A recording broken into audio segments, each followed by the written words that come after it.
on features and benefits related to materials management and color match. I'm Melissa Jolls with the RDA Impact. We have Jerry Brosmer, Electronic Color Tools Manager, and Steve Broberg, Trainer for ColorNet ProfitNet for Axalta. They're your presenters today. The presentation will take approximately 30 minutes. We are recording the presentation and we'll post it on our website under training videos. If you have questions, you can type them in the chat box at the bottom right of your screen, and Jerry and Steve will answer them at the end of the presentation. Now, I'm going to turn it over to Jerry and Steve. Thank you. This is Jerry Brosmer. I'm the Electronic Color Tools Manager in Glen Mills, PA at the Axalta North American headquarters. I'd like to welcome you all here today. We have some topics we'd like to cover in using with ColorNet, and Steve is going to kind of run us through the screen. Certainly, if you have any questions, please feel free to ask and/or use the chat line on the internet side. No further ado, Steve, do you want to take it away? You got it. Hello, everyone. My name is Steve Broberg. I've been with the company going on 13 years now this coming November. I've always been involved with the ColorNet and ProfitNet training. Also do a lot of online, on-site type demonstrations as well. And when I'm not on the road working with the individual users, I'll be in the office either taking the phone calls or doing what I can to help get everybody up to speed and just keep the business flowing. Been in the Minnesota area for all 46 years of life, and I still hate the winters. Too stupid to do anything about it. So with that, we'll go ahead and get started. The topics we're going to look at today, one of which deals with the paint volume calculator. I'll explain a little bit about that as we get into that. We're also going to look at the paint labor hour mixing process. I'll show you briefly on the paint labor rating system and how that's going to tie into everything. We'll look at the whole color match, color proofing type steps that ColorNet has to offer. And then I'll close it out with looking at the cleaning process or the recommended process to get good, accurate readings with the Acquire Quantum EFX camera.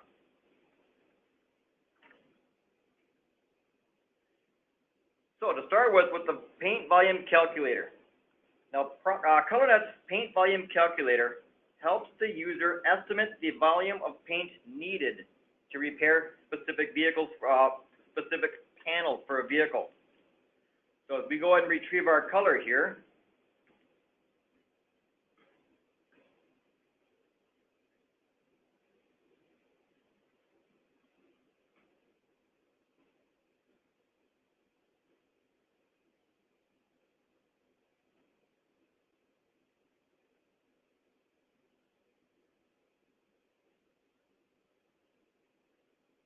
when we're in the volume calculator itself, it's basically asking us to choose a size selection. Now, I can use a sliding scale, and I can bring this out, click on the shortcuts down below to choose a specific amount, or I can go to the volume calculator button up here at the top. And what this does is this basically puts out a rendering of the vehicle. Am I working with a car? Is it a pickup truck, an SUV, a big, heavy-duty truck? Also, we can kind of estimate the size of it, as well as what gun type the painter will be using. Now down here where we're looking at the number of clicks, one indicates exterior only. That would be one left click on top of the panel, indicating which panels we're going to be working and painting for the exterior only. If I click the same panel a second time, that's where my blend comes into play. If I'm doing the interior and exterior, I click it a third time, or if it's just the interior only, it's the fourth time, as you see by the legend out here on the left-hand side. Number of coats, how many times am I going to spray this? That can all be defaulted within the system itself.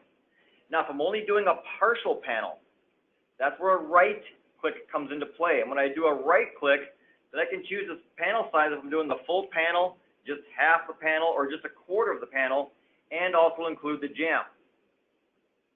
So as all these selections are made, you notice it's now giving me my total number of ounces for what I need, and it should give me an estimated cost. In the center section here, if I want to include a test panel to make sure that what I'm actually mixing is going to match the vehicle before I do the whole amount, and I can click the little yellow box there to include an additional 2 ounces to make sure I get a test panel included in that as well. Once all that has been set, we can go ahead and we can print everything off for it. We can print off a label. I can go ahead and paint everything. And the volume calculator basically helps calculate the most efficient volume for repair. That way you're not over-guessing, under-guessing, or anything like that. Your selections are made. You simply click the OK button, and there's my ounces that I need. I simply hit the OK button inside the mix, and now I'm ready to go ahead and include any information I need. If I'm including my repair orders, my customer, any information I need, I hit the mix button, and away we go. And that's as simple as it gets with using the paint calculator.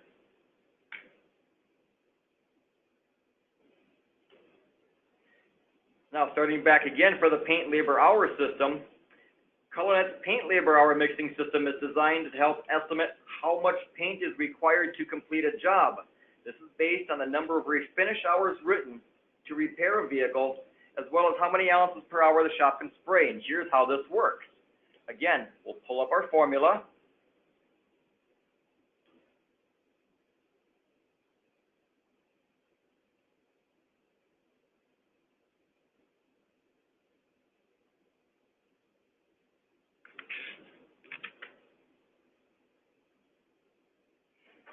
And here's where we have the option to enter in the number of hours. Now, if the hours are already in the system, we can simply go to the little 3 coins icon and choose that repair order out of cost tracking, and it'll fill in the hours for us. But if my job has 7.7 paint hours, I put that in there and I hit the calculate button. Now it's going to tell me how many ounces I'm going to go ahead and need to do what I need to do. Now, if I'm doing one of my clears or my primers / solvents or clear, whatever the case may be, I can do multiple repair orders with that simply by clicking on top of the gold coins and choosing off multiple repair orders. And when I do the multiple repair orders, the number of ounces that are selected will then must be divided into the RO to equal 100%. So if I'm doing, maybe 60% of one vehicle, 40% of another, I can split it 60-40. I can do an equal split. As long as, no matter how many repair orders we select, when we have our total number of ounces, it's going to ask us to go ahead and assign all ounces. So now as I go ahead and record the sale, or if I go ahead and hit the mix button, it's going to do the same thing. But in my case here, I'll go ahead and do the record the sale. And here's where it's saying how many ounces are going to go to the first repair order, how many are going to go to the second repair order. And I must assign all 16 ounces. So if I know it's going to be an even split, I can simplify the process and do an even split, or I can make it 12 and 4, 10 and 6, whatever the case may be, depending upon the size of the vehicle. Once all your repair or ounces are assigned on each repair order, we simply hit the OK button, and then we can go ahead and hit our mix. In this case, our sale was recorded, everything has been documented, and we are just fine.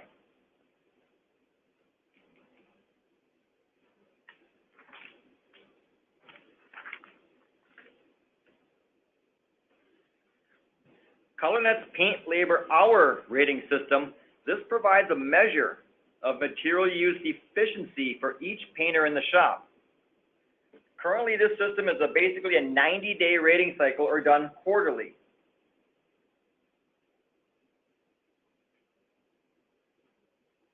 So we can see as we're looking at the, if a painter uses a 0.1 to within 90% of either base coat, paint, and clear, that's the actual amount used versus the allowed amount of base coat, paint, and clear. So if they're within the 0.1 to 90, they're considered a platinum painter. If they're the 90.01 to 95, then they're considered a gold rating painter. Your silver rating then is defined as anybody that uses 95.1 to 100%. And if you're more than 100%, you are considered not rated. The bottom line is the less material you use versus the material allowed, the higher the rating your painter will be.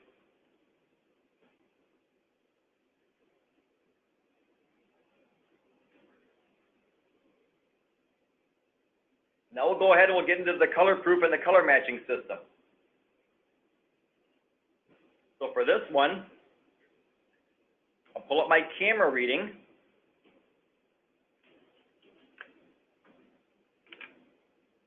We can put the manufacturer in as well. And then we hit the search button. Notice how we don't use the manufacturer code when we're doing this.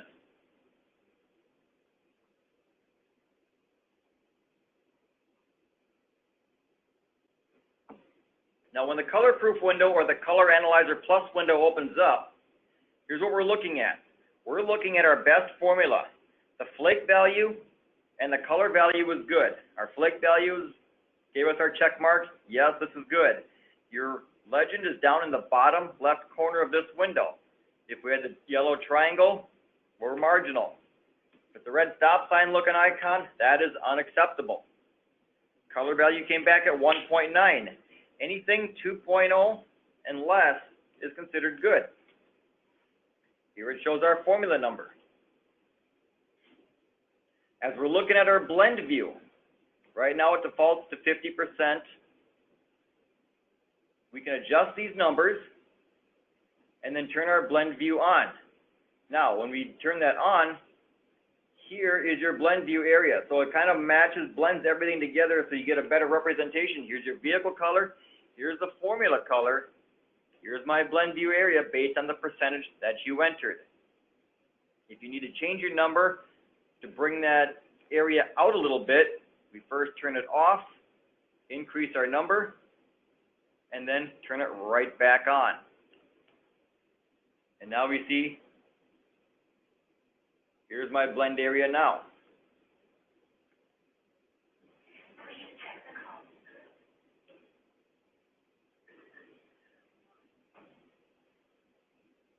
The additional button within the Color Analyzer Plus window will show additional formulas that the camera found. These all turned up good. Here's one that's marginal. This one is considered unacceptable. Wouldn't even want to mess with it. You can see the color values are quite a bit higher in here. So we could always take one of the additional formulas, double click it to select it, and then adjust that formula. And now it's going to take that 6.1 and it brings it down to a 2.9. So we see the formula number is shown out there as well, and now indicating this is an adjusted formula. Think of the adjusted formula as a predicted value. The ingredients amounts are changed, and we think it moved into a different direction. It's always best to go with the best formula that comes up. Let the tools do the work for you as well. As the best formula is displayed, you also have all of the corresponding chips out there as well. So you can see the different chip decks. So you'll be able to take one of those chip decks out to the vehicle, look at it, and make sure that what we're finding is matching up with the chip that is matching up with the vehicle. As you're looking at the vehicle color and also the formula color, you have your little lines out here on the right and left side, indicating the near spec. Here's head on as if you're looking at a dead center on there. And then you're also looking at the side tone. So you can get the different angles where the light source is still behind you and still see what the color should look like. We can throw a little bit more light on there using the light dial to increase the light and still look at everything and make sure that everything that we're looking at is actually coming up good.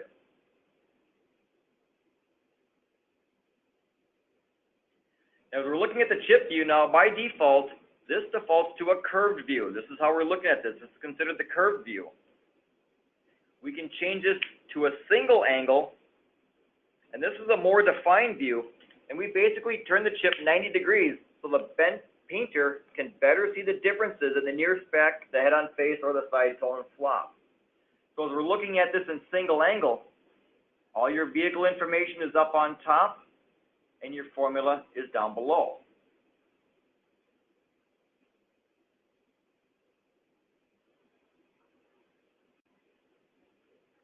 You can see the differences between the curved view and then your single angle as well. Now, one great feature that we also have within the color proof window is a little whistle coach over here on the right-hand side. This is ColorNet's Color Coach. And as we click on top of this, what this allows us to do, review the best formula. We can show a quick 30 to 45 second video on exactly everything I just talked about. Same thing with looking at our blend view percentages. The Show Me will show you a good, again, a 30 to 45 second video of the whole rendering process. So as long as you use the little Color Coach tool, use the tools that ColorNet has to help. This will also help you better use the system to make sure you have everything that you need to make sure you get the right color for your vehicle.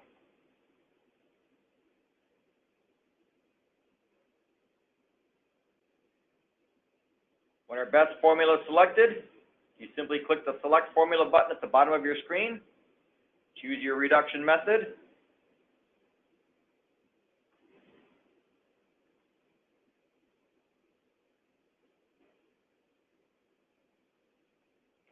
and even though you put in a small amount of paint hours on there, you can still default the override, because it started me at 3 ounces. You can click your plus sign and still indicate how many ounces you actually want to mix on there. Hit your OK button. Fill in any of your requirements that your location is requiring, and then hit your mix button, and away everything goes.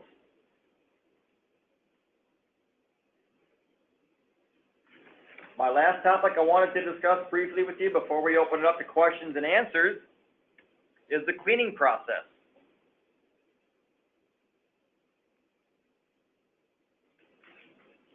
So with the Acquire Quantum EFX, this document is included with every kit and every camera that gets sent out. It takes you step by step the required cleaning process to make sure you get an accurate paint formula, provided you follow the steps properly, clean your vehicle properly, take all 3 of your readings as needed and so forth as you go to pull up your formula.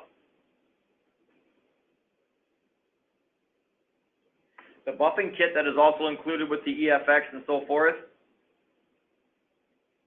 shows you how to properly go ahead and clean your vehicle ahead of time, get it prepped the right way to make sure there's 0 residue.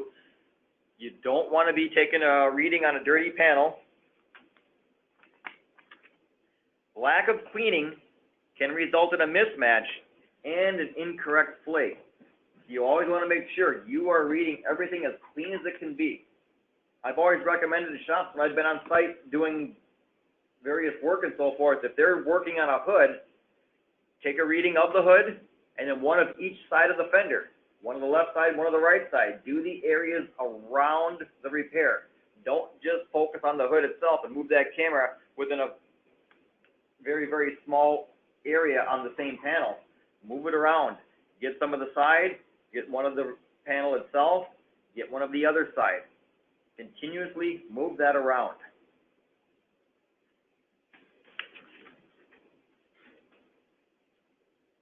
Does anybody have any questions or comments with anything that we have looked at? We don't have any yet, Steve. I see that. Jerry, did you have anything you wanted to add?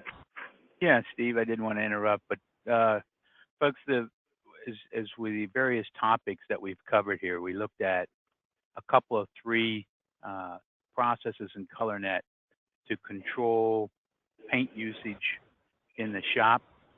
Today, that's one of the critical pieces to a shop being financially stable, is controlling their costs, especially in the paint shop. So we looked at a couple of different processes we've built into ColorNet, one being the paint volume calculator, which again helps the paint technician to decide how much paint he needs to do a repair.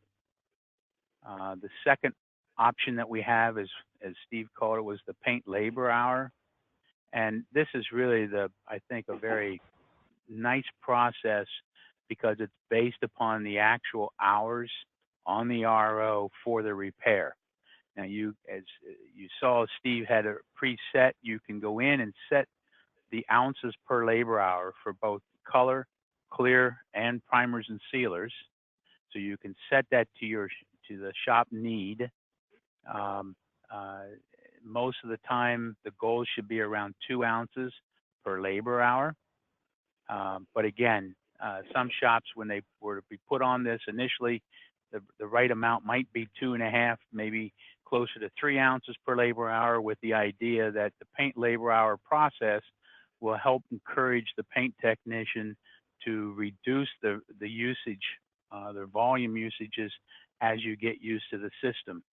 We've seen in many cases where a shop might start off at 2.5 ounces per labor hour, and as they've worked the system and gotten used to mixing per labor hour, they do get well below 2 ounces per labor hour. So obviously a significant savings in the shop. Just recently, we added the rating system that Steve covered, the platinum, gold, and silver. The idea there is to try to generate a little bit of fun, so to speak, in the shop, to try to encourage especially when there's more than one paint technician in the shop, to encourage them to continue to be focused on reducing their materials, their paint materials. And so, the idea being that, the better you get at it, the better the rating. I know some shops have actually put in bonuses based upon your rating, things of that nature. So it's a way, again, of keeping in front of the paint technician the idea of controlling their materials and avoiding waste. The other functionality that Steve covered was the color proofing system. And again, the idea here is with using the Acquire Plus EFX or the Acquire Quantum EFX. The idea here is that you can take a look at what colors are available very quickly. And by using the spectrophotometer, you can scan the whole database if you want. But the idea here is that you can see what options are available without having to mix paint and make multiple spray outs. And again, with the idea that we eliminate, spraying out 3 or 4 different formulas and wasting paint trying to determine which color you want to use. So finally, the cleaning process that goes along with the color proof and the use of the spectrophotometer, as Steve pointed out, cleaning the surface is critical, especially on darker colors where you don't have as good of reflectance. You have more absorption of the light.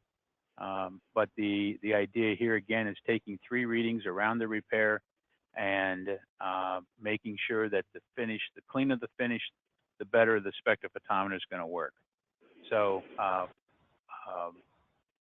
cleaning is, as Steve emphasized, it's really important. And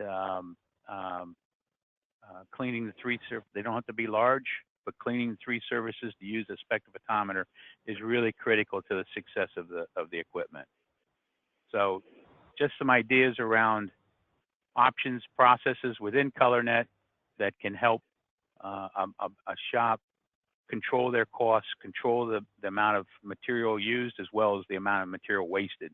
And oftentimes, I'm sure you all have seen where the guys are mixing up 16 ounces of paint and pouring 4 of them into the waste barrel. So these are different processes that can help a shop control their material.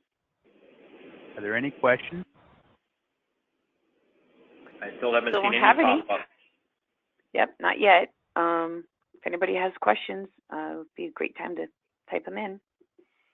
And I will, everybody who has attended this webinar, I do follow up by sending them both Jerry and Steve's contact information, so you can reach out to them after the webinar as well. It's certainly, if you have any questions after the call, feel free to call either Steve or myself. We'd be happy to discuss anything relative to ColorNet, to the spectrophotometer, the Acquire, or anything that was presented here today. Well, you guys were just very thorough. I don't see any questions. I don't have any. I guess with that, we'll conclude the seminar or the webinar, and we appreciate everybody taking time out of their busy days and attending. Thank you, Jerry. Thank you, Steve. And we'll be in contact with future training for everybody. All right. Thank you. Thank you. Thanks, everyone.